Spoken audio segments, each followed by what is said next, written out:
Happy Thursday. So this past Friday, we celebrated Juneteenth, which marks the date, like 2 years later, 24 months, when Texas slaves realized that the Civil War was over and that the slaves were now free. And so that day was marked with celebration, with praise, with thanksgiving, with unity, families coming together and thanking the Lord because it had been a burden. They'd been mistreated, some, but still they were in slavery. They were bound. They couldn't just pick up and go where they wanted to go. I came to let you know that even centuries later, there's still not only physical slavery, but even before slavery was outlawed, did you know that Jesus came to free us from the slavery of sin? In Luke 4:18, the Spirit of the Lord is upon me because he hath anointed me to preach the gospel to the poor. He had sent me to heal the brokenhearted, to preach deliverance to the captives and recovering of sight to the blind, to set at liberty them that are oppressed. And so Jesus closed the book after he read that. And he gave it again to the attendant in charge, and he sat down. And the eyes of all of them that were in the synagogue were just staring at him. And he said to them, "This day is the scripture fulfilled in your ears." In other words, I'm standing before you. I am the suffering servant, the Messiah. I am God the Son. I am the only begotten Son of God who stepped down in heaven, wrapped in humanity, and I came to seek and to save the lost, to set at liberty them that are captives. And you may say, "Oh, I'm free. I can do anything I want." Are you captive to resentment, anger, jealousy, comparison, bitterness, rage, being pessimistic?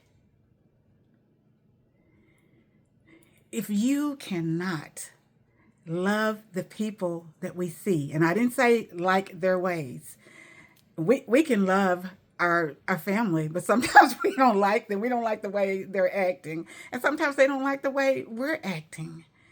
But the love that the Lord has, he loves us as a dear father. And he asks, first, I want you to love me with all your heart, your mind, your soul, your strength. And then second, I want you to love each other as you love yourself. I want you to love your neighbor as you love yourself. So even if someone is offensive, you don't agree with their standing politically, you don't agree with the way they live, we are still commanded to love. And if we can't, we are slaves. Slaves to whatever causes us, that bounds us, that we cannot love freely like the Lord. So even though we celebrate Juneteenth, I think about the number of families that have been broken up by Satan's whisper and the vulnerability of our flesh, where parents are not talking to children, children are not talking to parents, siblings have disowned one another. And it's almost like, I think it is, telling God, you didn't know what you were doing. Because he's the one who sets us in family. He's the one that chose who our parents would be, our siblings would be. And there's nowhere in his word that he says that that bond can be broken. Sometimes you can get apart for a while. But he says, don't let the sun go down on your anger, on your wrath. Let's come together. A real celebration of Juneteenth to me would be not only African Americans, but our nation coming back together with "In God We Trust." Because I firmly believe that's how our ancestors, bound by slavery, were able to make it, were able to persevere despite being beaten, despite the heavy workloads, despite the humiliation, despite a price on their head. They trusted in God. They waited. And when freedom came, they celebrated.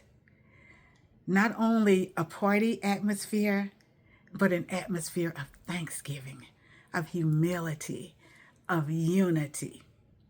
Let's return to that. Luke 4:18.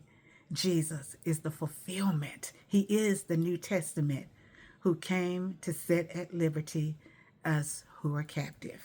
I love you. The Lord loves us. He still wants us to love one another. And God willing, I'll see you the next day. As always, be thankful this Thursday. Bye.